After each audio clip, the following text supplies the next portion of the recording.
ॐ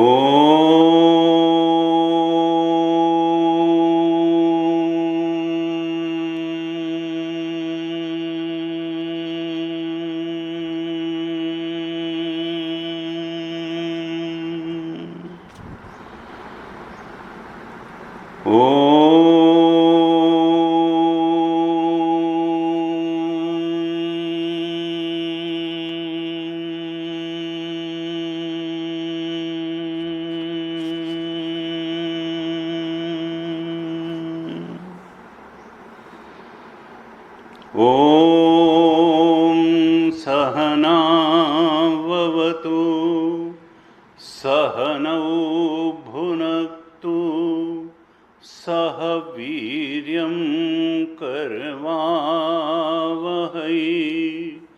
तेजस्विनावधीतमस्तु मा विद्विषावहै। ॐ शान्तिः शान्तिः शान्तिः।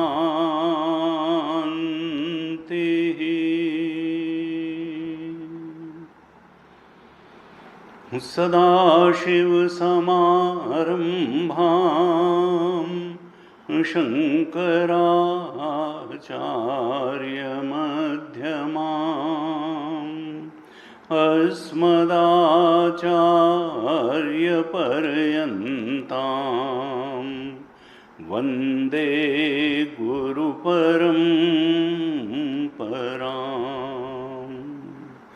अज्ञानतिमिरान्धस्य ज्ञानाञ्जनशलाकया चक्षुरुन्मीलितं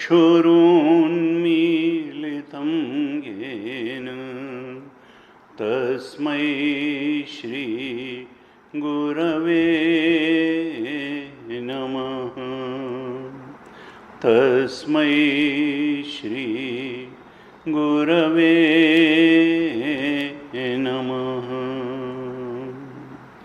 वसुदेवसुतं देवं कंसचाणूरमर्दनं देवकी परमानन्दं कृष्णं वन्दे जगद्गुरुं। कृष्णं वन्दे जगद्गुरुम्।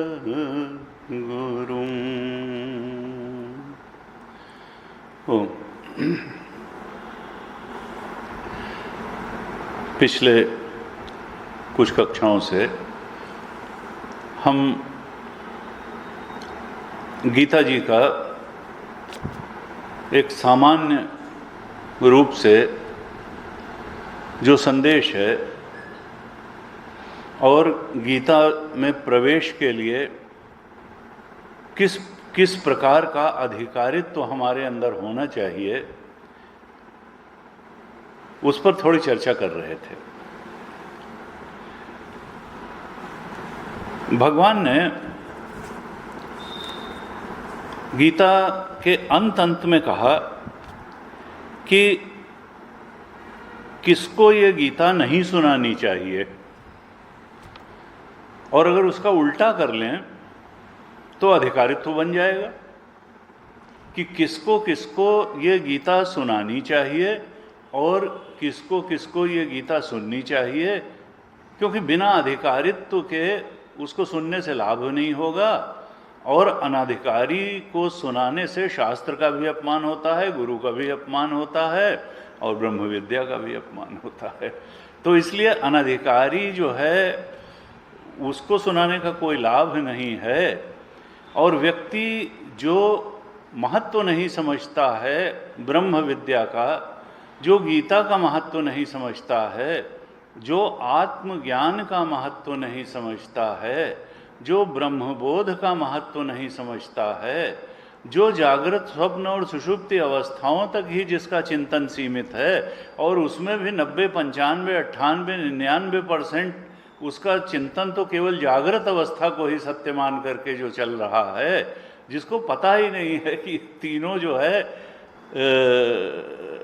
उस पर जो है सुपर इम्पोजिशन है, अध्यास मात्र हैं आत्म तत्व पर।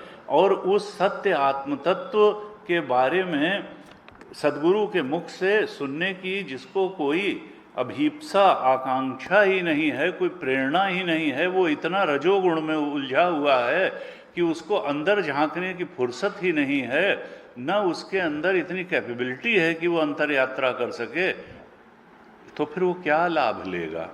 बहिर्मुखता, रजोगुण के कारण उत्पन्न हुई बहिर्मुखता अगर बहुत ज़्यादा है और पुत्रेषणा वित्तेषणा लोकेषणा की पूर्ति को ही अगर व्यक्ति जीवन का पर्याय मान के बैठ गया है, तो फिर उसके लिए गीता का ज्ञान बड़ा कठिन है। भगवान ने कहा इदम ते न अतपस्काय, यह गीता का ज्ञान उसको नहीं देना चाहिए जिसका तपपूर्ण जीवन नहीं है। जो तपपूर्वक, जो केवल भोग विलास को ही जीवन का पर्याय मान करके बैठा है, जो ये नहीं जानता है कि कोई भी बड़ी चीज तप से ही प्राप्त होती है, और उस सर्वोच्च विद्या ब्रह्म विद्या आत्मबोध के लिए जो कुछ भी त्यागने को, क्योंकि तप का जो मूल एसेंस ऑफ तप होता है वो त्याग ही होता है। जो भोग को ही जीवन माने बैठा है, जो त्याग के लिए तैयार नहीं है, अर्थात जो तप के लिए तैयार नहीं है, अर्थात जो अतपस्काय है, तो भगवान कहते हैं कि इसको उसको मत बताओ, इसको उसको मत सुनाओ। और फिर दूसरा कहते हैं न अभक्ताय कदाचन, जो मेरा भक्त नहीं है उसको भी नहीं, क्योंकि वो गीता समझ नहीं पाएगा। जो हमने पहले भी कक्षाओं में चर्चा की कि जो भगवान का भक्त नहीं है, जो शास्त्र का भक्त नहीं है, जो गुरु का भक्त नहीं है, जो भगवत सेवा भगवत प्रेरणा से जगत जो भगवान का ही स्वरूप है उसकी सेवा के लिए तत्पर नहीं है, जो गुरु की वाणी गुरु का उपदेश सुन करके भी गुरु के प्रति कोई श्रद्धा भाव नहीं रखता है, कोई सेवा भाव नहीं रखता है, कहा ऐसे अभक्त को मत सुनाओ, जो तप करने को तैयार नहीं है उसको मत सुनाओ, और जो गुरु सेवा और प्रभु सेवा से जीवन चलाने को तैयार नहीं है उनके उपदेशों के अनुसार उसको भी न सुनाओ। न च अश्रूषुवे वाच्यम, और कहा न च माम यो अभ्यसूयति, जो मुझसे इत्तेफाक नहीं रखते हैं, जो मेरी बातों में दोष निकालते हैं, जो भगवत वचनों में गीता की वाणी में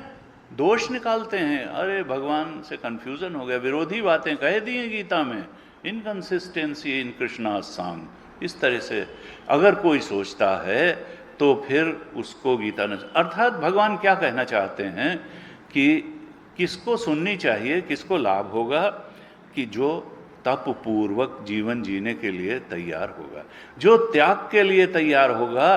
गीता जिन जिन चीज़ों का त्याग करने के लिए कहती है उसका त्याग करने को तैयार होगा, और तप पूर्वक जिन जिन चीज़ों का कहती है कि जीवन में ले आओ, अर्थात जो सतोगुणी बनने को तैयार होगा, रजोगुण और तमोगुण का त्याग करने को तैयार होगा, जो आसुरी वृत्तियों का त्याग करने को तैयार होगा, और जो गीता के 16वें अध्याय में बताई गई दैवी संपद, अभयम सत्व संशुद्धि ज्ञान योग व्यवस्थिति दानम दमश्च यज्ञश्च स्वाध्यायस्तपार्जवम इत्यादि इत्यादि, जो सब 26 दैवी संपद बताए गए उनको जीवन में उतारने को तैयार होगा तप पूर्वक। ऐसे उस तपस्वी का ही गीता सुनने में अधिकार है। It should not be a casual listening, ये केवल कुछ सुन लेने की बात नहीं है, ये तो जीवन बनाने की बात है, ये तो जीवन को उच्च से उच्चतर स्थिति में उठाने वाला ग्रंथ है। ये it is not just another topic या नॉट जस्ट अनदर सब्जेक्ट। ब्रह्म विद्या विद्या नाम, सारी विद्याओं में भगवान ने कहा मैं ब्रह्म विद्या हूं, अर्थात इसके समान कोई विद्या नहीं है। ये नहीं कोई समझ ले कि मैं इंजीनियर हूं तो मैंने गीता से ज़्यादा बड़ी चीज़ हासिल कर ली है, मैं डॉक्टर हूं तो गीता से ज़्यादा बड़ी चीज़ हासिल कर ली, मैंने मैनेजमेंट का कोर्स कर लिया तो मैंने गीता से ज़्यादा बड़ी कोई चीज़ सीख ली, या मैंने लॉ कर लिया तो मैंने गीता से ज़्यादा बड़ी कोई चीज़ ना ना। अध्यात्म विद्या विद्या नाम, सारी विद्याओं के ऊपर जो विद्या है, जो भगवत विद्या है, भगवान की विद्या है, जो सत्य विद्या है, जो मिथ्या जागृत को चलाने की वाली विद्या नहीं है, जो मिथ्या जीवत्व और मिथ्या तीन शरीरों को चलाने वाली विद्या नहीं है, वो है ब्रह्म विद्या। और मुझे कभी कभी हंसी आती है कि लोग इस आत्मज्ञान और ब्रह्म विद्या को केवल इस नाते छोड़ते हैं कि भाई जूम ऐप पर ये क्यों कही जा रही है। यानी उनके लिए एक दो देशों, अरे जने कितने राष्ट्र हुए, जने कितने बार किनसे किनसे लड़ाइयाँ हुई और क्या हुआ और हुई कि नहीं हुई, बचे कि मरे, पैदा हुए गए, अरे जो परम सत्य है वो तो वही रहेगा, उसको छोटी सी बात के लिए छोड़ देना।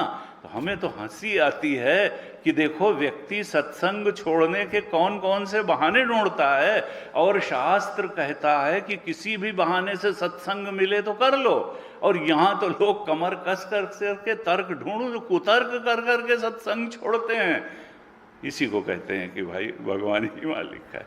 जब ऐसी ऐसी बातों से जो है, और किसी ने मुझसे कहा कि भाई जो लोग ऐसा कहते हैं उनसे देख लो, उनके घर में 50 ऐसी चीजें होंगी जिसमें चाइनीज चीजें लगी होंगी, जो चाइनीज सामान होगा। 80% दवाइयों का जो रॉ मटेरियल है चाइना से इंपोर्ट होता है। क्या तुम दवाइयाँ खाना छोड़ दोगे? छोड़ दो भाई, कल से दवाई खाना, ना ब्लड प्रेशर की खाओ और ना डायबिटीज़ की खाओ, ना और जो जो खाते हो खाओ। वो नहीं छोड़ेंगे, क्यों? क्योंकि वो सत्संग थोड़ा है, वो तो शरीर को बचाने की बात है, उसमें सारा समझौता होगा। वो तो शत्रु द्वारा दी गई भी दवाई जो है खा लेंगे, लेकिन साहब सत्संग छोड़ो, क्योंकि सत्संग छोड़ना सबसे आसान है। और पर्दा क्या कि भाई चाइनीज़ उस पर जूम पर क्यों किया जा रहा है। चाइना की भी बुद्धि सुधर जाएगी, इंडिया की भी बुद्धि सुधर जाएगी अगर गीता का ज्ञान हो जाएगा। इतना परेशान क्यों हो? गुरुदेव से किसी ने कहा कि साहब आप सबको उपनिषद क्यों सुनाते हैं? ये तो कुछ लोगों के लिए है, ये सन्यासियों के लिए है। गुरुदेव ने कहा श्रुति माता सक्षम है अपनी रक्षा करने के लिए, मुझे उनकी रक्षा करने की आवश्यकता नहीं है। जिसको समझ में आएगा वो रहेगा, नहीं तो अगले दिन से वो चला जाएगा। तो हमको गीता की रक्षा करने, गीता जी सक्षम है अपनी रक्षा करने में। जो अनधिकारी होगा वो कट जाएगा, भले वो अपने को कितना बड़ा विद्वान और कितना बड़ा प्रबुद्ध व्यक्ति मानता हो, लेकिन अगर कोई सत्संग को छोड़ता है तो भगवान ने कहा कि देखो ये 3 चीज़ें अगर नहीं हैं, मेरे में भक्ति होगी तो भगवान जो है। एक बार एक सज्जन ने कहा कि साहब सिनेमा घर, पहले सिनेमा को देखना भी बड़ी गंदी बात समझी जाती थी। हमारे पिताजी के आज से 50 साल पहले कोई जो है, जैसे कि कोई बड़ा ख़राब काम करने गया हो कि अगर सिनेमा देखने गया हो, तो हमको किसी बुजुर्ग आदमी ने जब हम छोटे थे बताया कि भाई हमने अपने मित्र से कहा कि वो जो 1-2 पिक्चर हॉल होते थे कि उसमें जो है एक भगवान की पिक्चर लगी हुई है, तो आप भी ज़रा उसको देख आइए, बहुत अच्छी पिक्चर है। उन्होंने कहा कि भगवान की पिक्चर है ये तो बात ही जाने दीजिए, अगर भगवान खुद आवें और कहें शर्मा जी हम पिक्चर हॉल में रुके हैं, आ करके हमसे मिल जाओ, तो हम नहीं जाएंगे मिलने उनसे। हम पिक्चर हॉल वाले भगवान को जो है नहीं मिलने जाते हैं। अब बताइए, भगवान तो कण कण में बसा हुआ है, क्षण क्षण में बसा हुआ है, भगवान तो किसी के बाहर नहीं है। हम मनुष्य मनुष्य में अगर अंतर करेंगे कि जैसे किसी और देश के मनुष्य के हृदय में भगवान नहीं है और हमारे हृदय में भगवान है, अरे भगवान के किए बिना तो कुछ होता ही नहीं है। पत्ता तक हिलता नहीं, खिले न एको फूल। ये बाउंड्रीज मनुष्य की बुद्धि पैदा करती है, झगड़ा मनुष्य की बुद्धि पैदा करती है, परमात्मा नहीं पैदा करता है। परमात्मा तो एक अखंड सर्वव्यापक चेतन है, वो तो सर्वाधिष्ठान है और सबकी आत्मा बन करके बैठा हुआ है।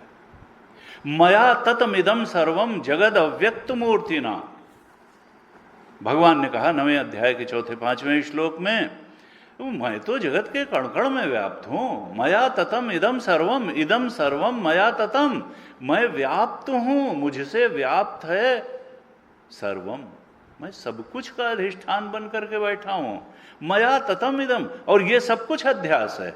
अब अध्यास से व्यक्ति इतना प्रभावित हो गया, अध्यास को ठीक करने से इतना गवर्न हो गया, उससे इतना रिसेंटमेंट से भर गया कि अधिष्ठान की बात ही भूल गया कि यहाँ अधिष्ठान का ज्ञान दिया जा रहा है, यहाँ आत्मा का ज्ञान दिया जा रहा है। और वो अधिष्ठानों के झगड़े में ही कि भाई कौन कह रहा है कि रस्सी कह, अगर सांप कह दिया तो गंदी बात कह दी, हम तो माला कहने वाले के पक्ष में रहेंगे। और अगर माला और रस्सी, माला और सांप का कि माला है कि सांप है, पहले ये झगड़ा खत्म होगा तभी हम रस्सी की खोज में लगेंगे, नहीं तो हम नहीं लगेंगे। ये सब जो है ठीक नहीं है भाई। तो कैसे कहा जाए? तो भगवान ने कहा कि देखो, इस गीता को सुनने के लिए तपस्वी होना चाहिए, भक्त होना चाहिए, भगवान का, गुरु का, समाज का के प्रति सेवा भाव होना चाहिए। ऐसा अगर होगा, और भगवान के वचनों में किसी प्रकार से संशय तो होना ही नहीं चाहिए, नहीं तो पहले ही भगवान ने कहा संशयात्मा विनश्यति, अज्ञश्च अश्रद्धानश्च संशयात्मा विनश्यति। जो अज्ञानी के साथ साथ संशयात्मा भी है और अश्रद्धालु भी है, उसका तो नाश होगा। वो जो है वो अपने आध्यात्मिक उत्कर्ष को पा ही नहीं पाएगा, वो मानो आत्माहन गति जाए, वो उसने स्पिरिचुअल सुसाइड कर लिया। कहा कि देखो इस प्रकार जो है, और कहा जो मेरा भक्त है उसको तो अवश्य सुनाया जाना चाहिए। अगर कोई इसको मेरे भक्त को सुनाता है तो मेरा बहुत प्रिय है। इस प्रकार से भगवान ने कहा कि अधिकारित्व का निरूपण किया, और हमको ध्यान रखना चाहिए, हमको अधिकारित्व को बढ़ाते जाना चाहिए। और अखंडानंद महाराज कहते थे, अगर हम सत्संग नहीं छोड़ेंगे, केवल यही एक काम करते रहेंगे, तो अधिकारित्व बढ़ता चला जाएगा। न जाने कब बढ़ जाएगा, क्योंकि सत्संग में एक ऐसी ऊर्जा मिलती है, कुछ ऐसी नवीन दृष्टि मिलती है, कुछ ऐसे नवीन विचार मिलते हैं जो बिना सत्संग के नहीं मिल सकते हैं। और फिर कहेंगे भाई रोज रोज वही बात। तो देखो, जब बीज बोया जाता है तब भी पानी दिया जाता है, पौधा होता है तब भी पानी दिया जाता है, बड़ा प्लांट बनता है तब भी पानी, और वृक्ष बनता है तब भी पानी। वही सत्संग का पानी लेते लेते वह बीज वृक्ष बन करके फलदायी हो जाता है, आत्मज्ञान के, आत्मरस के फल उसमें लग जाते हैं, उस सच्चिदानंद का बोध हो जाता है, और व्यक्ति सारे अनर्थ दुख के पार चला जाता है, सारी परेशानियों का अंत हो जाता है। जिस सुख की जन्म जन्मांतर से तलाश थी, वो अपने अंदर अपनी चेतना के ही रूप में प्राप्त हो जाता है।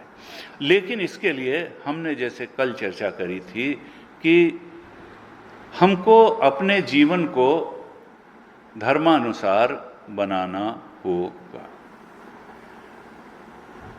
भगवान ने कहा, भगवान का अवतार क्यों होता है? गीता जी में ही भगवान ने बताया कि यदा यदा ही धर्मस्य ग्लानिर्भवति भारत अभ्युत्थानम अधर्मस्य तदात्मानं सृजामि अहम।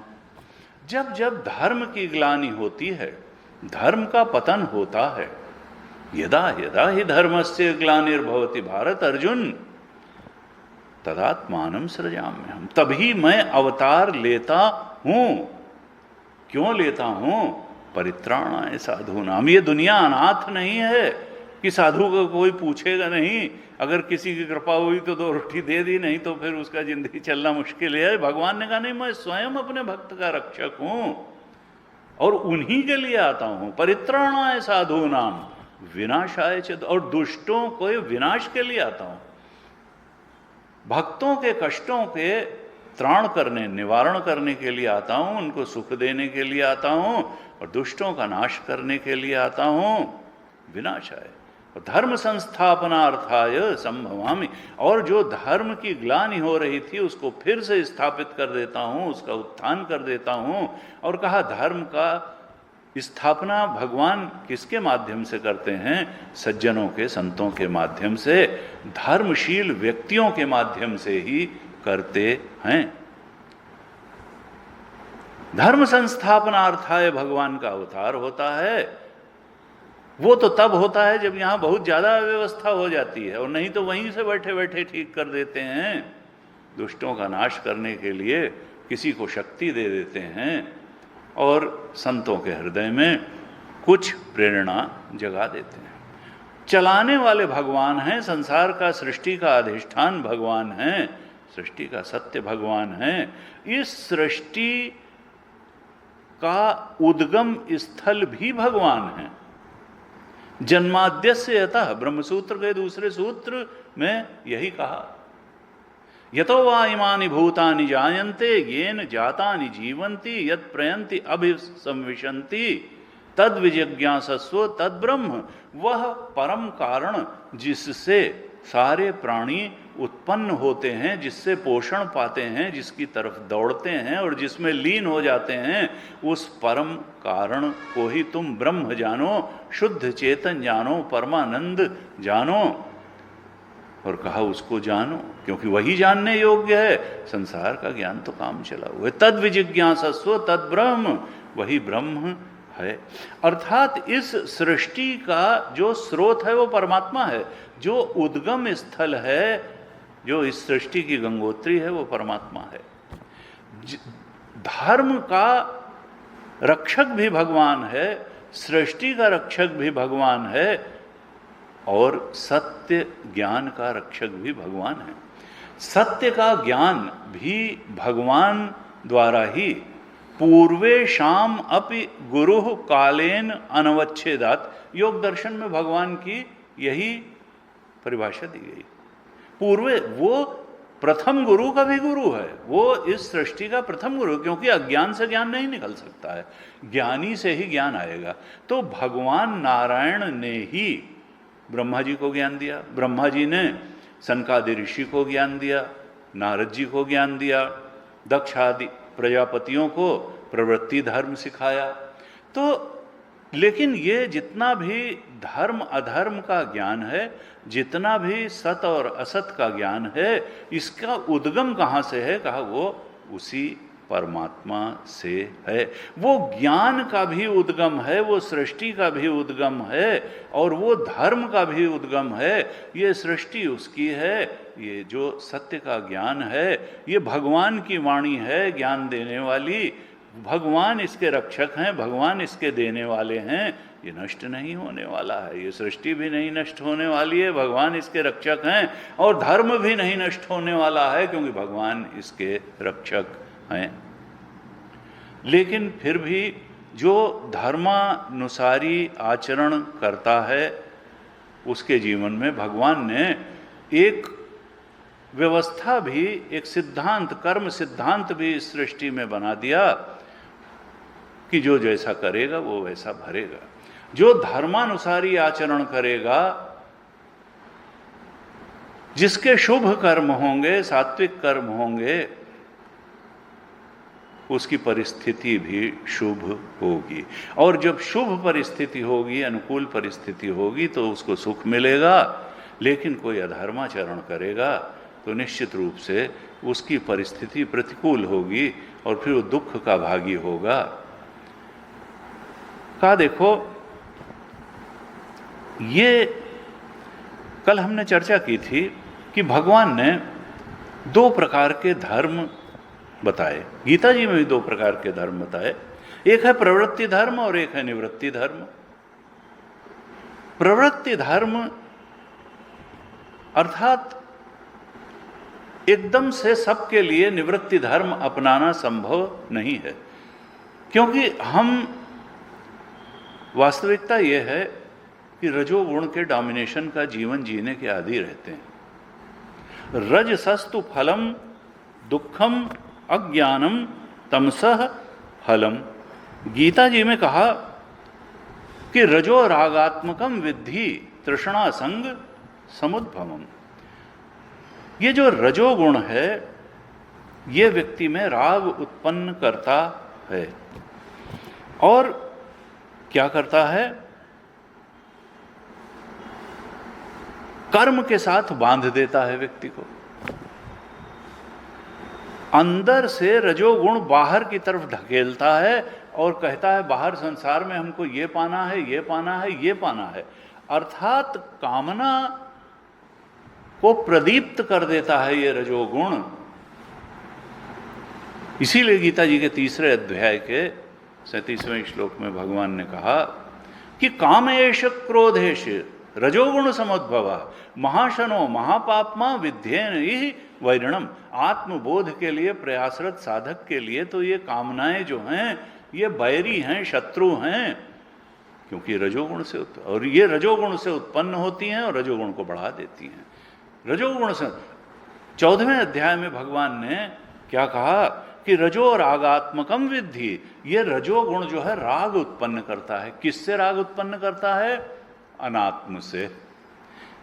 वहां चाट खाने चलो, उनसे मिलने चलो, वहां घूमने चलो, ये पाएंगे, ये पद पाएंगे, इतना धन चाहिए, ये चाहिए। रजो राग ये अटैचमेंट को बढ़ा देता है, राग को बढ़ाता है, कामना को बढ़ाता है और काम में वस्तु, काम में विषय के साथ जोड़ देता है। किसको जोड़? और वो काम में वस्तु जो है वो क्या होती है?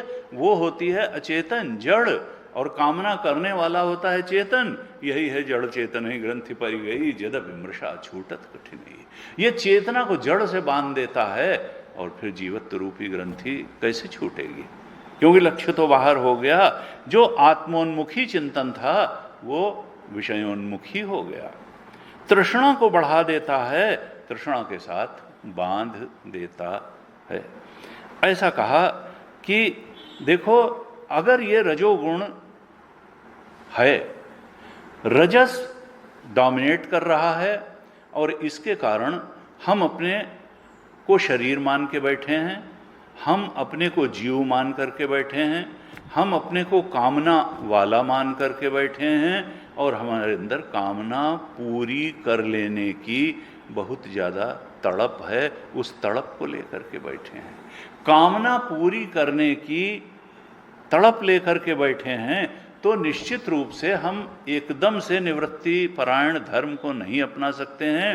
तो गीता जी ने कहा कि देखो साधक, तुम प्रवृत्ति रूप धर्म को ही अपनाओ और वो है कर्मयोग। तुम कर्मयोग को अपनाओ, इससे धीरे धीरे तुम्हारा रजोगुण शमित होता जाएगा, तुम्हारी कामनाएं क्षीण होती चली जाएंगी और अंतःकरण शुद्ध सात्विक बनता चला जाएगा।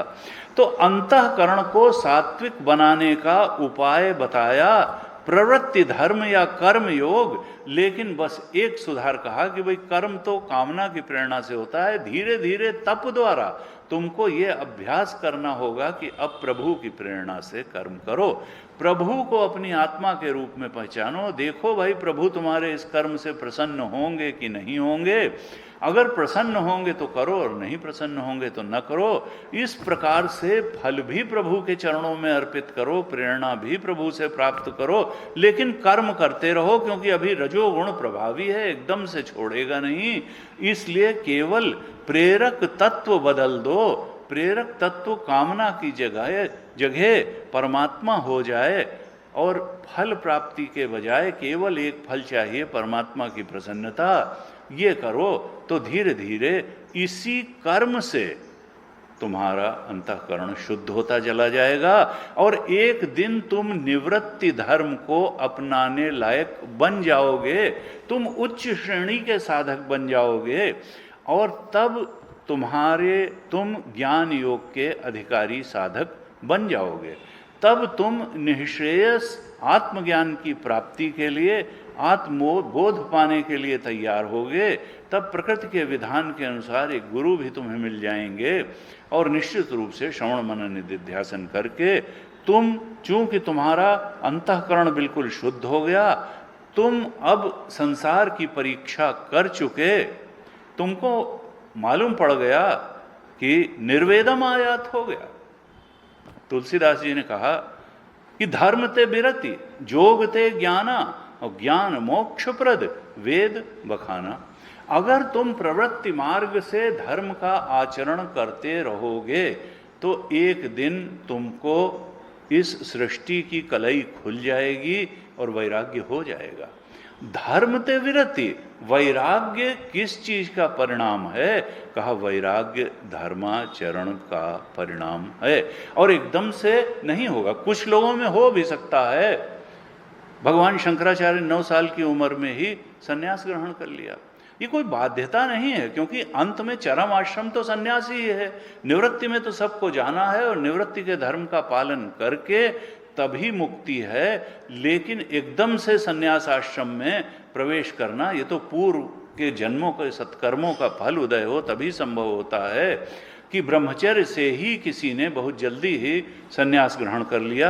नहीं तो हमारे यहाँ वर्णाश्रम व्यवस्था में यही कहा कि भाई पहले ब्रह्मचर्य, फिर गृहस्थ, फिर वानप्रस्थ, फिर सन्यास।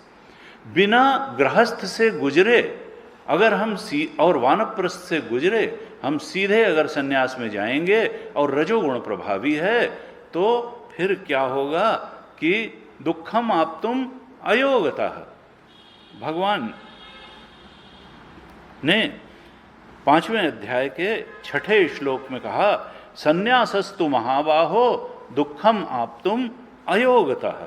अगर एकदम से सन्यास लिया जाएगा बिना कर्मयोग किए, हम निवृत्ति परायण धर्म को, सन्यास धर्म को ज्ञान योग के शरण में जाएंगे बिना कर्मयोग किए, तो दुख मिलेगा। क्योंकि मन तो संसार में रखा रहेगा।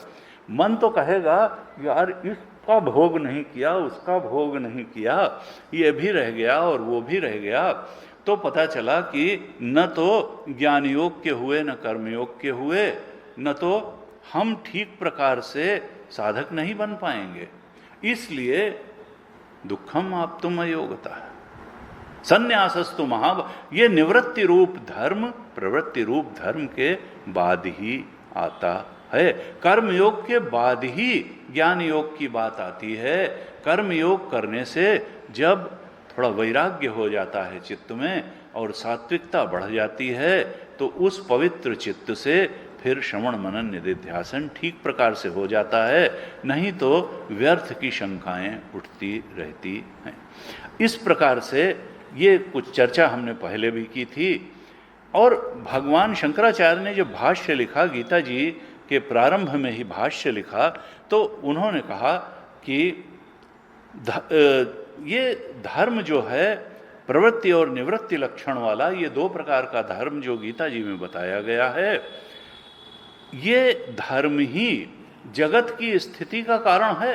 ये नहीं है कि इंडियन पीनल कोड से ये चल रहा है, या अमेरिकन माइट से चल रहा है, या चाइना की साजिश से ये चल जाएगा। नहीं नहीं, इस सृष्टि का कोई नियंता है, इस सृष्टि का कोई अधिष्ठान है जो इस जगत की स्थिति का कारण है। इसका कोई रखवाला है, उसके इजाजत के बिना कोई कुछ कर नहीं सकता है। कहा भगवान शंकराचार्य ने, ये धर्म क्या है? जगतः स्थिति कारणम, जगत की स्थिति का कारण यह जगत है, जगत स्थिति कारणम है। और कहा प्राणिनाम साक्षात अभ्युदय निःश्रेयस हेतु, ये प्राणियों की अभ्युदय और निःश्रेयस का हेतु है। अर्थात सांसारिक उन्नति का भी हेतु है और आध्यात्मिक उन्नति का भी हेतु ये धर्म ही है। धर्म को छोड़ करके न सांसारिक उन्नति और सांसारिक सुख पाया जा सकता है, न आध्यात्मिक उन्नति और आध्यात्मिक सुख पाया जा सकता है। परमानंद, ब्रह्मानंद, आत्मानंद की प्राप्ति अधर्म के मार्ग पर चल करके नहीं हो सकती है। और कहा इसलिए श्रेयो अर्थी भी अनुष्ठीयमान, ये जो धर्म है ये हर कल्याणकामी व्यक्ति द्वारा अवश्य किया जाता है जो भी श्रेय के आकांक्षी हैं, और याद रहे अर्जुन श्रेय का ही आकांक्षी था। यश्रेयः स्यात् निश्चितम ब्रूहि में बार बार भी वो कहता है कि जो मेरे लिए श्रेयस्कर हो भगवान वही बताइए, और भगवान उसको कर्म योग की बात बताते हैं कि कर्म करो, और वो कहता है जब ज्ञान योग श्रेष्ठ है तो मैं कर्म क्यों करूं, तत्किम कर्मणि घोरे माम नियोजयसि केशव, तुम मुझे कर्म, और वो भी कर्म भी नहीं युद्ध जैसे घोर कर्म में क्यों लगाते हो केशव, जब तुम्हारी बातों से लग रहा है कि ज्ञान योग को तुम ज्यादा श्रेष्ठ मान रहे हो, फिर कर्म योग युद्ध जैसे घोर कर्म में क्यों लगाते हो। लेकिन फिर बात है कि अधिकारित्व तो वही है, जब वो क्षत्रिय है, रजोगुण अभी शमित नहीं हुआ है, तो वो तो स्वधर्म का पालन करने से, युद्ध करने से ही उसका रजोगुण क्षरित होगा, चित्त सात्विक बनेगा, और फिर क्रमशः जब वो निवृत्ति धर्म ज्ञान योग का के अधिकारी हो जाएगा तो वो बात भी घट जाएगी। लेकिन अभी तो हम जहां खड़े हैं वहीं से हमको शुरू करना है। तो भगवान ने कहा लेकिन तो कहा जो श्रेय के आकांक्षी हैं, श्रेयो अर्थ भी हैं, उनके द्वारा ये कर्म योग और ज्ञान योग रूपी धर्म अनुष्ठान करने योग्य हैं, और इन्हीं को करके अभ्युदय और निश्रेय, सांसारिक उन्नति और आध्यात्मिक उन्नति दोनों मिलती है।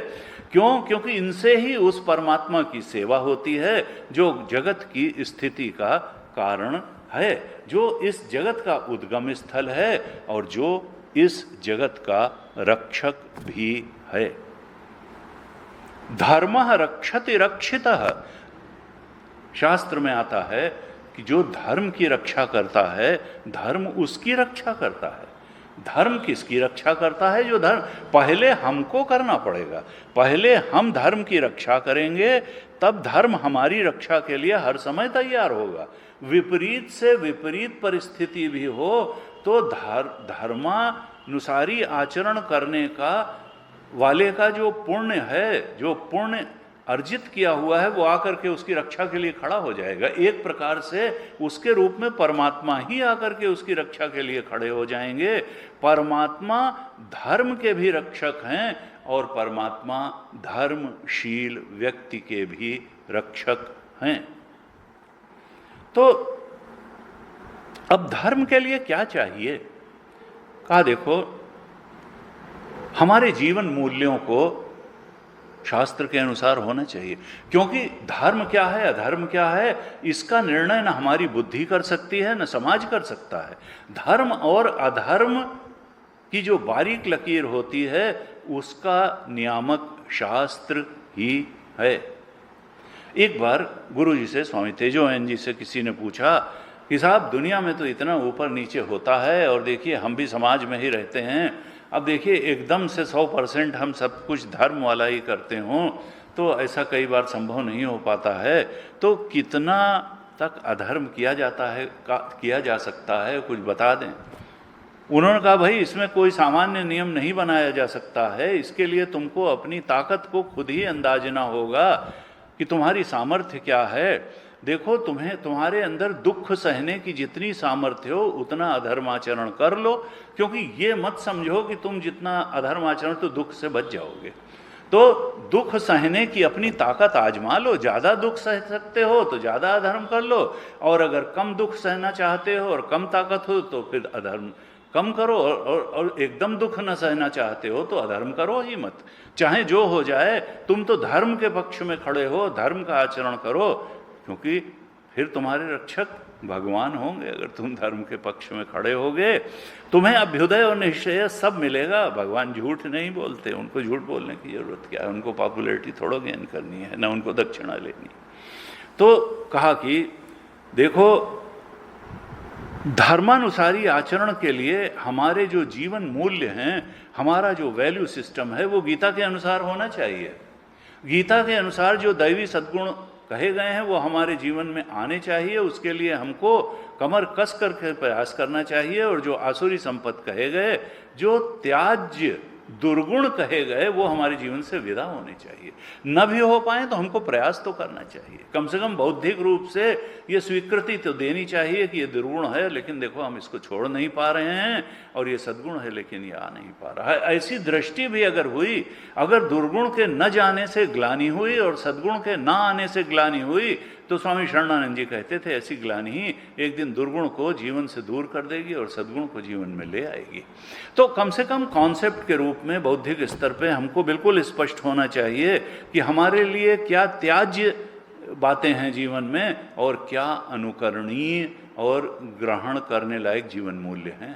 और इनकी एक लिस्ट भगवान ने 13वें अध्याय में भी दी है और भगवान ने इन्हीं की एक लिस्ट 16वें अध्याय में भी दी। 16वें अध्याय के प्रथम 3 श्लोक जो है दैवी संपत्ति के हैं और 13वें अध्याय के जो 7 से 11 श्लोक हैं वो भी भगवान ने उन गुणों के बारे में बताए जो मनुष्य को परम सत्य की तरफ बढ़ने के लिए धारण करना आवश्यक है।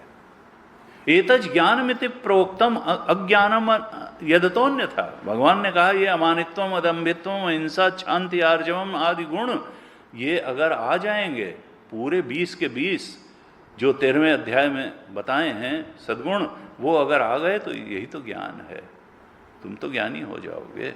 और इसके विपरीत अगर तुम सोचते हो कि बातें ठीक हैं तो वो तो तुम भी अज्ञानी हो और तुम अज्ञान को पाले हुए।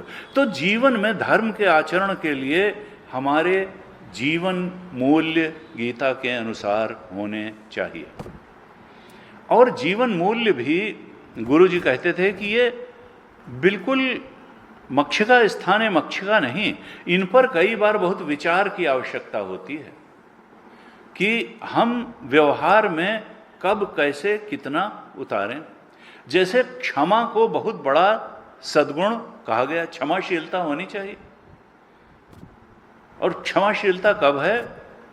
भाष्यकार ने जब वहाँ भाष्य लिखा इस पर तो कहा पर अपराध प्राप्त हो, जब किसी दूसरे व्यक्ति का अपराध जो है हमारे साथ हो जाए, हमको कोई खराब बात कह दे, कोई काम हमारे मन का ना करे, तब गुस्सा आएगा। उसके बावजूद क्षमा करना, तब क्षमा का हमारे अंदर सद्गुण उतरा। जब किसी के अपराध को क्षमा, नहीं तो अगर किसी की चाटुकारिता पूर्ण प्रशंसा पूर्ण वाणी को थोड़ा क्षमा करना है, जब कोई हमारे सब मन का ही काम किया जा रहा है, तब क्या उसको क्षमा करोगे? क्षमा तो तभी बात उतरेगी जब किसी ने आपके मन का काम नहीं किया, जिसने आपका काम बिगाड़ भी दिया तब भी आपने उसको क्षमा किया। लेकिन अब यहीं पर विचार की आवश्यकता है कि आप ध्यान करने बैठे और किसी ने रेडियो बजा दिया, उसी समय उसको जो है फिल्मी गाने सुनने हैं, तो फिर अब यहाँ पर क्षमाशीलता नहीं चलेगी। क्योंकि क्षमाशीलता का उद्देश्य क्या है? सद्गुण का उद्देश्य है आत्मबोध। अगर वहाँ पर आपका एक्शन क्या बनता है, वहाँ हो सकता है डांटने से काम जो है ज़्यादा ठीक बन जाए कि बंद करो इसको, रेडियो को बाद में सुन लेना भाई, पहले सुन लो बाद में सुन लो, जब मुझे ध्यान करना है तभी तुमको ये जो है फिल्मी गाना बजा के क्या बैठना है, वो भी इतनी ज़ोर ज़ोर से। अरे कान में ईयरफोन लगा करके सुन लो। क्योंकि जब सत्संग लोग करते हैं तब तो घर वाले बहुत ऑब्जेक्शन करते हैं, भाई ये क्या न्यूसेंस मचा रखा है, जने क्या ये गीता वीता बताई जा रही है, ईयरफोन लगा के सुनो, ईयरफोन लगा के सुनो।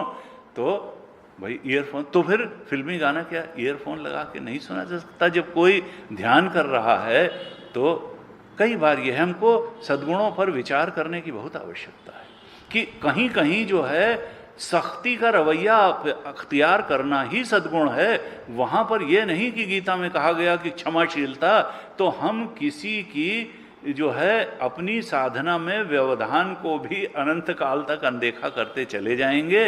लेकिन वहाँ हमको विचारपूर्ण निर्णय करना है। तो जीवन मूल्य भी चाहिए धर्माचरण के लिए, विचार भी चाहिए, और केवल जीवन मूल्य जान लेने और विचार करने से नहीं, उसका आचरण भी चाहिए। तो जीवन मूल्य भी चाहिए, विचार भी चाहिए और आचार भी चाहिए। क्योंकि धर्म क्रियात्मक होता है, जब तक हम आचरण में नहीं उतारेंगे तब तक वो धर्म कहाँ नहीं जाएगा। ना हमको उसका लाभ मिलेगा सांसारिक उन्नति के रूप में और अंतःकरण की शुद्धि के रूप में। जो लाभ मिलना था धर्माचरण का, वो दोनों लाभ मिलेंगे नहीं जब तक हम उसको आचरण में नहीं उतारेंगे। इसलिए जीवन मूल्य भी हमको ठीक तरह से मालूम भी हो, उन पर विचार भी हो और फिर वो आचरण में भी उतारे जाएं। ऐसे जो है जब होगा तो धर्माचरण वाले का निश्चित रूप से अंतःकरण शुद्ध होगा और तब वो ज्ञान योग का अधिकारी साधक बनेगा और वो गुरु कृपा से, भगवत कृपा से, शास्त्र कृपा से और आत्म कृपा से वो एक दिन आत्मबोध को प्राप्त कर लेगा। प्रयत्नाद्यतमानस्तु योगी संशुद्ध किल विषः अनेक जन्म संसिद्ध ततो याति परम गतिम, परम गति को प्राप्त कर लेगा। और कहा अनेक जन्म, तो कई लोग डिप्रेस होता, अरे अनेक जन्म, गुरु जी कहते थे ये तुम्हारा आखिरी जन्म है, ये मान करके साधना करो। उन अनेक जन्मों में तुम पिछले जन्मों में वो सब कराए, this is the last birth. यहां पर तुमको गीता शास्त्र भी मिल गया, सद्गुरु भी मिल गया, सत्संग में जाने की बुद्धि भी मिल गई, सब कुछ तो मिल गया, तो अब आगे जन्म क्यों होने वाला है? यही this is the last birth, यही उन अनेक जन्म में यही आखिरी जन्म है। ततो याति, इसी जन्म में परम गति को, उस आत्मा के ब्रह्मत्व के बोध को तुम प्राप्त कर लो। इस दृढ़ निश्चय के साथ तुम साधना में बढ़ो। अब कहा कि ये जो धर्म है ये भी बहुत तरह का है। गीता में ही बताया और हमारे अन्य शास्त्रों में, मनुस्मृति में भी बताया। कहा देखो, एक है सामान्य धर्म और एक है विशेष धर्म और एक है आपद धर्म। तो जो सामान्य धर्म है वो तो सबके लिए एक तरह से है, सबको अपनाना चाहिए। और इसके लिए बड़ा एक प्रसिद्ध श्लोक है जिसमें धर्म के 10 लक्षण बताए जाते हैं। कहा, धृति क्षमा दमोस्तेयम शौचम इंद्रिय निग्रह धी विद्या सत्यम क्रोध दशकम धर्म लक्षणम। ये 10 जो है धर्म के लक्षण हैं, सामान्य धर्म के। ये मनुष्य मात्र के लिए हैं। उसमें पहला क्या है? धृति। गीता जी के 18वें अध्याय में तामसिक धृति का भी वर्णन है, राजसिक धृति का भी वर्णन है और सात्विक धृति का भी वर्णन है। तो हमारी धृति कैसी होनी चाहिए? सात्विक धृति होनी चाहिए। कहा, धृत्या यया धारयते मनः प्राणेन्द्रिय क्रिया योगेना व्यभिचारिण्या धृति सा पार्थ सात्विकी। जिस धृति से मन की, इंद्रियों की, प्राण की क्रियाओं को परमात्मा में लगा दिया जाता है, जो देर तक आत्मचिंतन कर सकती है, ऐसी धारणा शक्ति, ऐसी कंसंट्रेशन पावर, ऐसी लगन जिसके मन में है, वो सात्विक धृति वाला है कि वो ऊबता नहीं है परमात्म चिंतन से, वो गीता जी के अध्ययन से नहीं ऊबता है, वो भगवत स्मरण से के प्रति एक सहज प्रवृत्ति है। वो बहुत देर तक भगवत चिंतन में रमण कर सकता है, उसमें संतोष प्राप्त कर सकता है, अव्यभिचारी रूप से योग, समाधि, आत्मचिंतन का व्यवहार कर सकता है। उसी धृति को कहा, उसी धारणा शक्ति को कहा, ये सात्विकी है। तो सामान्य धर्म में सबसे पहले जो बात बताई वो कहा धृति ही, फिर कहा क्षमा। हमने क्षमा पर अभी चर्चा की। क्षमाशील होना चाहिए, धृति क्षमा, दमः अस्तेयम, हमारे मन का निग्रह होना चाहिए और हमारे अंदर दूसरे की संपत्ति, जेता कहीं परधन परदारा, कामी लोलुप लंपट चारा, जेता कहीं परधन परदारा। भरत जी ने कहा तिनकर गति, उन्हीं की गति मेरी हो, यानी इसको बहुत अधर्माचरण कहा गया है। दूसरे की संपत्ति पर दृष्टि रखना, स्त्री पर दृष्टि रखना, ये काम ही लंपट लोगों का, अधर्मशीलों का काम है। धर्मशील का काम क्या है कि जितना भगवान ने दिया है उसमें संतुष्ट रहना। तो कहा हमारे मन का निग्रह हो, लोभ लालच न हो, अस्तेय हो, चोरी की प्रवृत्ति न हो, और शौचम शुचिता हो, अंतर्बाह्य शुचिता हो, अंतःकरण भी हमारा शुद्ध हो, इंद्रियां भी शुद्ध हों और शुद्ध विषय में वो लगें, बाहर हमारी रहनी भी शुद्ध हो और अंदर की रहनी भी शुद्ध हो, अर्थात मन बुद्धि इंद्रियां शुद्ध हो, हमारी भावना सद्भावना बने, हमारे विचार सद्विचार बने, हमारी इंद्रियां भी भद्रम कर्णे भी शृणुयाम देवाः, भद्रम कर्णे भद्रम पश्येम, हमारी आँखें शुभ शुभ देखें, हमारे कान शुभ शुभ सुने, आंख जो है वो परमात्मा का दर्शन करे। चरण राम तीर्थ चली जाही, राम बसहु तिनके मन माही। कर नित करहि राम पद पूजा, हमारे हाथ और पैर भी प्रभु परायण हो, हमारे नेत्र और श्रोत्र इंद्रिय भी प्रभु परायण हो। ऐसा अगर होगा तो हम कहेंगे कि अंतर शुचिता भी है और इंद्रिय निग्रह भी है। धृति क्षमा दमोस्तेयम शौचम इंद्रिय निग्रह, धी विद्या सत्यम क्रोध। धी अर्थात बुद्धि हमारी अच्छी हो, अच्छी बातों में लगे। किस बुद्धि को अच्छी कहा जाएगा? जो अच्छी बातों में लगने में समर्थ है, और अच्छी ही बातों में नहीं, सूक्ष्म बातों में। कठोपनिषद में कहा, वैसे तो कहा देखो वो बुद्धि के परे है, बुद्धि से उसको जाना नहीं जा सकता है, लेकिन फिर इसकी एक दूसरी बात भी कही शास्त्र में। कठोपनिषद में कहा, दृश्या तो अग्रया बुद्धिया सूक्ष्मया सूक्ष्मदर्शी भी। वह जो आत्मदेव हैं वो एकाग्र और सूक्ष्म बुद्धि से जान लिए जाते हैं। अर्थात मोटी बुद्धि वाले उसको नहीं जान पाएंगे, सूक्ष्म बुद्धि वाले ही जान पाएंगे। और गुरु जी कहते थे, भाई मोटी बुद्धि वाला कौन है और सूक्ष्म बुद्धि वाला कौन है? उन्होंने कहा, जो बहुत चालाकी से जिंदगी जी लेता है वो सूक्ष्म बुद्धि वाला है। कहा नहीं, जो सूक्ष्म की को जिसकी बुद्धि पकड़ सकती है, सटल से सटल कॉन्सेप्ट को जिसकी बुद्धि पकड़ सकती है, वो सूक्ष्म बुद्धि वाला है। संसार में चालाकी से बहुत इंडस्ट्री खोल लेने वाला और अपना काम बना लेने वाला, वो सूक्ष्म बुद्धि वाला नहीं है शास्त्र की निगाह में।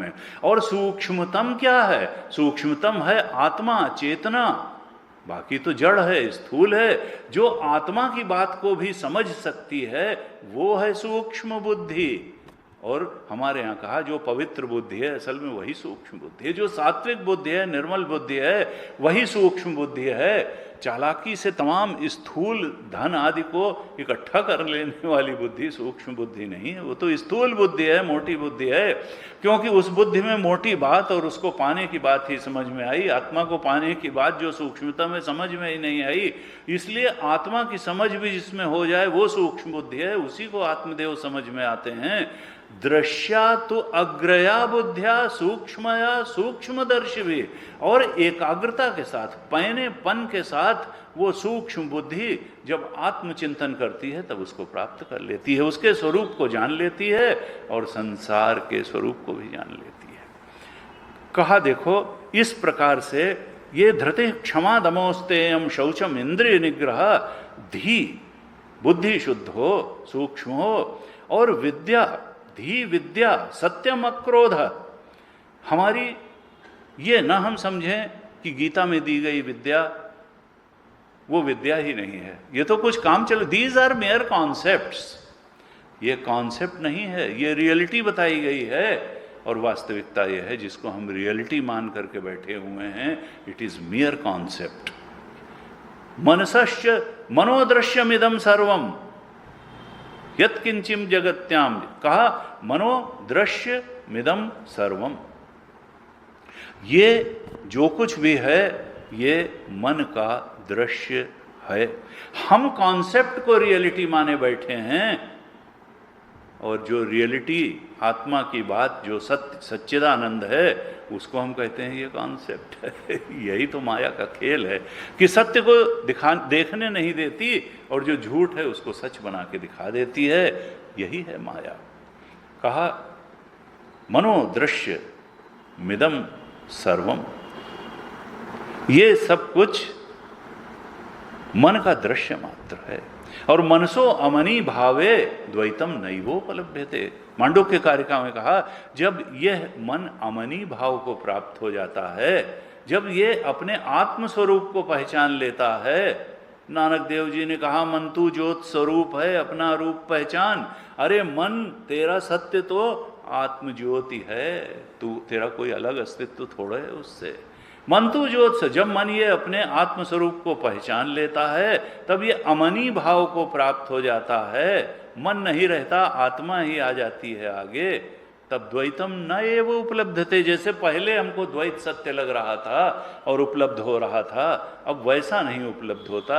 अब हम जान जाते हैं कि जैसे नीलिमा दिखाई देती है लेकिन है कहीं नहीं आकाश में, ऐसे ही जगत दिखाई देता है लेकिन है कुछ नहीं। वास्तव में तत्व तो आत्मा ही है। मृगमरीचिका का जल दिखाई देता है कहीं नहीं, है तो किरणें। रजत सीप महाभास जिमि जथा भानु कर बारी, जदपि मृषा तिहु काल सोई भ्रम न सकै को टारी। एहि विधि जग हरि आश्रित रही, जदपि असत्य देत दुख आई। और जासु कृपा अस भ्रम मिट जाई, गिरिजा सोई कृपालु रघुराई। बिनु पग चले सुने बिनु काना, कर बिनु कर्म करे विधि नाना। ऐसे तुलसीदास जी ने लिखा कि भाई ये जगत का और भगवान का रिश्ता क्या है, how they are related to each other. कहा रजत सीप महाभास जी में, जैसे चांदी में, जैसे सीप में चांदी आभास मात्र है, बालू में सीप पड़ी है और चमकती है, लगता है जैसे चांदी पड़ी, चांदी वांदी कुछ नहीं है। ऐसे ही आत्मा में ये जगत है वह नहीं, दिखता भी है, व्यवहार भी होता है, अनुभव भी आता है। जैसे सपने में चीजें दिखती भी हैं, व्यवहार भी होता है, अनुभव में भी आता है, सुख दुख देने में भी समर्थ होती हैं, लेकिन हाय वह कहीं नहीं। ये जागृत की वैसी ही अवस्था है। यही विधि जग हरि आश्रित रही। यहाँ सत्य परमात्मा ही है, हमारा चेतन आत्मा ही है। तो सामान्य धर्म में कहा धी विद्या, हमको जो ब्रह्म विद्या है उसको धारण करने का पूरा प्रयास करना चाहिए। हमारी विद्या शुद्धतम होनी चाहिए, उच्चतम होनी चाहिए और सत्यम, हमारे जीवन में सत्य होना चाहिए। तुलसीदास जी ने तो कह दिया कि धर्म न दूसर सत्य समाना, जही गावं श्रुति संत पुराना। धर्म न दूसर सत्य समाना, ये सत्य से बढ़ करके तो कोई धर्म ही नहीं। उन्होंने सत्य को ही सबसे बड़ा और अलग अलग ढंग से लोगों ने बताया। तो सत्य होना चाहिए हमारे जीवन में, सत्य होना चाहिए। और फिर 10वां लक्षण कहा अक्रोध, क्रोध नहीं होना चाहिए। और इसके लिए भी बहुत से क्रोध करेंगे तो क्या करेंगे, क्रोध का लक्षण क्या है? किसी को अपमानजनक शब्द कहेंगे, किसी को अपमानजनक शब्द कहेंगे और ज्यादा क्रोध बढ़ गया तो शारीरिक रूप से भी चोट पहुंचा सकते हैं। अगर थोड़ा सा संयमित क्रोध है तो उसको खराब बात कह देंगे, यानी मानसिक रूप से पीड़ा पहुंचा देंगे। तो क्रोध जब होगा तो दूसरे को पीड़ा जरूर पहुंचाएंगे। इसी को कहते हैं हिंसा। हिंसा और अहिंसा परमो धर्म, बुद्ध भगवान ने भी कहा भाई अहिंसा जो है परम धर्म है। और तुलसीदास जी ने भी कहा परम धर्म श्रुति विदित अहिंसा, और पर निंदा सम अघ नगरी सा। दूसरे की निंदा करने के समान कोई पाप नहीं है और अहिंसा के समान, अहिंसा से बढ़ करके कोई धर्म नहीं है। और ये हिंसा होती क्यों है? क्रोध से। इसीलिए अक्रोध को कहा कि अक्रोध धर्म का लक्षण है, क्योंकि क्रोध हिंसा में उतारेगा, या हम मानसिक पीड़ा किसी को पहुंचाएंगे या शारीरिक, और फिर ये तो पाप का कार्य हो जाएगा। ये पुण्य अर्जन का स्रोत थोड़ो, ये अंतःकरण को शुद्ध थोड़ो बनाएगा, ये निर्मल नहीं बनाएगा जो धर्म का अंतिम प्राप्तव्य होना चाहिए, अंतःकरण की शुद्धि। तो धृति हो, क्षमा हो, दम हो, अस्तेय हो, शौच हो, इंद्रिय निग्रह हो, बुद्धि शुद्ध और सूक्ष्म हो, विद्या हमारे पास हो, सत्य हो, अक्रोध है। दशकम धर्म लक्षणम, ये सामान्य धर्म के 10 लक्षण बताए। और कहा कि एक विशेष धर्म भी है। विशेष धर्म क्या है कि गृहस्थ का धर्म अलग है, ब्रह्मचारी का धर्म अलग है, वानप्रस्थ का धर्म अलग है और सन्यासी का धर्म अलग है। तुलसीदास जी ने कहा कि वो विद्यार्थी, वो ब्रह्मचारी शोचनीय है जो गुरुकुल में गया है लेकिन गुरु को सम्मान नहीं देता, उनकी बात नहीं मानता है। वो ब्राह्मण शोचनीय है जो वेद ही नहीं जानता है। सोचिए विप्र जो वेद विहीना। जो शिष्य अपने गुरु की बात नहीं मानता है वो फिर शोचनीय है, क्योंकि अब उसने ब्रह्मचर्य आश्रम गुरुकुलवास में गुरु की आज्ञा का पालन नहीं, क्या उन्नति उसकी होगी? तो ब्रह्मचारी का धर्म अलग है। और फिर गृहस्थ में आ गए और कहा कि हम तो काम ही नहीं करेंगे, हम तो परिवार चलाने के लिए कुछ उद्यम ही नहीं करेंगे। तो कहा फिर गड़बड़ है। कहा यह ठीक है, सोचिए ग्रही, जो वो गृहस्थ शोचनीय है जो कर्म से मुंह मोड़ लेता है, जो अपने परिवार का ठीक से पालन नहीं करता है। क्योंकि गृहस्थ का धर्म है, जब आपने गृहस्थ जीवन अपनाया है तो पत्नी की बच्चों की ठीक प्रकार से देखभाल करना, और उस देखभाल करने के लिए जो धन कमाने और संग्रह करने और व्यय करने की आवश्यकता है वो करना। देखिए तीनों आश्रम गृहस्थ पर ही आश्रित हैं। ब्रह्मचर्य आश्रम वाला भी गृहस्थ से ही पोषण पाता है, वानप्रस्थ भी उसी से पाता है, और सन्यासी भी। बाकी के तीनों आश्रम गृहस्थ पर। इसलिए गृहस्थ को भोग और अर्जन दोनों का शास्त्रानुसार अधिकार दिया गया है। तो गृहस्थ का धर्म अलग है, ब्रह्मचारी का अलग है। अब सन्यासी अगर गृहस्थ धर्म का पालन करने लगे तो वो तो फिर शोचनीय हो जाएगा। सोचिए जति प्रपंचरत, वो गृहस्थ की तरीके से अगर भोग और अर्जन करने लगे तब तो सन्यासी तो लानत है उस पर, वो तो शोचनीय है। वो अपने सन्यासी का धर्म अलग है। और वानप्रस्थ तप का, धीरे धीरे जीवन में तप बढ़ाने का आश्रम है। अगर कोई बई खानस सोई सोची योगु कि तप बिहाय जेहि भावय भोगु, वो वानप्रस्थ, तुलसीदास जी ने कहा वो वानप्रस्थ शोचनीय है जो तपस्या न करके जिसको भोग में जिसका मन रखा हुआ है, जिसको भोग अच्छा लगता है। तो कहा कि देखो ये विशेष धर्म है जो कि वर्ण और आश्रम के अनुसार अलग अलग हैं, इनका भी व्यक्ति को पालन करना चाहिए। और एक है आपद धर्म। आपद धर्म क्या है कि कभी कोई विशेष, एक उपनिषद में कथा आती है इसके लिए कि एक ब्राह्मण चले राजा के यहाँ जा रहे थे, जंगल पड़ गया और बीच में उनको भूख प्यास से इतने विकल हो गए, और बहुत तपोनिष्ठ नियम निष्ठ ब्राह्मण थे। और वहीं पर एक ऊंट वाला उनको मिल गया, वो कुछ भुने हुए मूंग के दाने उबाल करके खा रहा था। और ये गए, इन्होंने न पूछा न कुछ, उससे छीन लिए वो दाने और खा गए। उसने कहा महाराज क्या करते हो, मुझे नरक में डालोगे, मैं तो पतित हूँ, मेरा जूठा अन्न खाना आपके लिए योग्य नहीं है। उन्होंने कहा वो सब बाद में, अभी प्राण रक्षा के लिए ये आवश्यक है। तो उन्होंने उसको खा लिया। फिर उसने कहा रुकिए मैं थोड़ा पानी आपके लिए ले आता हूँ। फिर तब उन्होंने कहा कि मैं तुम्हारे हाथ का पानी नहीं पीऊँगा, मैं तुम्हारे हाथ का छुआ पानी नहीं पीऊँगी। उन्होंने कहा वाह, हमारा जूठा मूंग खा लिया और हमारे हाथ का पानी पीने में तुम्हें दिक्कत है। कहा नहीं, देखो वो मेरे बिल्कुल प्राण निकलने वाले थे, अगर मैं इन अन्न को न खाता मूंग के दानों को तो अभी ये आपद धर्म था। प्राण रक्षा व्यक्ति का बहुत बड़ा धर्म है, प्राण देना धर्म नहीं। आत्महत्या तो बहुत ही निकृष्ट कहा। तो प्राण रक्षा के लिए मैं, ये शास्त्र अनुमन्य करता है कि मैं जो भी हो अन्न खा सकता हूँ, लेकिन अभी 2-3 घंटे में बिना पानी पिए रह सकता हूँ। इसलिए अगर मैंने पानी पी लिया तो मेरे सामान्य धर्म के विरुद्ध हो जाएगा, विशेष धर्म के विरुद्ध हो जाएगा। तो ये जो है कहा कि देखो आपद धर्म अलग है। तो सामान्य धर्म तो सबके लिए, सब समय के लिए है, जिसकी हमने विस्तार से थोड़ी चर्चा की।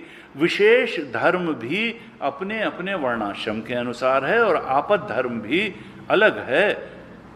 जगत समाज व्यक्ति सबकी स्थिति का हेतु धर्म ही है, लेकिन इसमें विचार की बहुत आवश्यकता है। हमारे शास्त्र कहते हैं कि यस्य नास्ति स्वयं प्रज्ञा शास्त्रम तस्य करोति किम। जिसके अंदर स्वयं ही विचारशीलता नहीं है तो शास्त्र में कितनी भी अच्छी अच्छी बातें लिख दी जाएं, वो उसको ठीक तरह से इंटरप्रेट करके आचरण में नहीं उतारेगा। इसलिए शास्त्र की कही बातों को रटने की नहीं, उन पर विचार करने की आवश्यकता है और विचार पूर्वक उनको जीवन में, आचरण में उतारने की आवश्यकता है। अगर हम ऐसा करेंगे तो धर्मानुसारी जीवन होगा, अंतःकरण शुद्ध हो जाएगा और निश्चित रूप से तब हम आत्म ज्ञान के अधिकारी होकर के आत्मबोध को भी प्राप्त कर लेंगे। गीता जी का यही संदेश है। भगवान शंकराचार्य ने जो इंट्रोडक्टरी भाष्य है उसमें ये बातें लिखी जिन पर हमने आज चर्चा की। अब अगले शनिवार और रविवार को श्रीमद् भागवत के ऊपर हम चर्चा करेंगे 8:30 से 9:30 बजे तक, और फिर उसके बाद ये क्रम चलता रहेगा और मंगल और बुध को भगवत गीता पर चर्चा होगी और सैटरडे संडे में श्रीमद् भागवत पर चर्चा होगी। तो अब हम अगले सैटरडे को 8:30 बजे श्रीमद् भागवत पर चर्चा के लिए पुनः मिलेंगे। आज यहीं तक रखते हैं। ओम पूर्णमदः पूर्णमिदं पूर्णात् पूर्णमुदच्यते पूर्णस्य पूर्णमादाय पूर्णमेवावशिष्यते। ओम शांति शांति शांति। हरिः ओम श्री गुरुभ्यो नमः। हरिः ओम।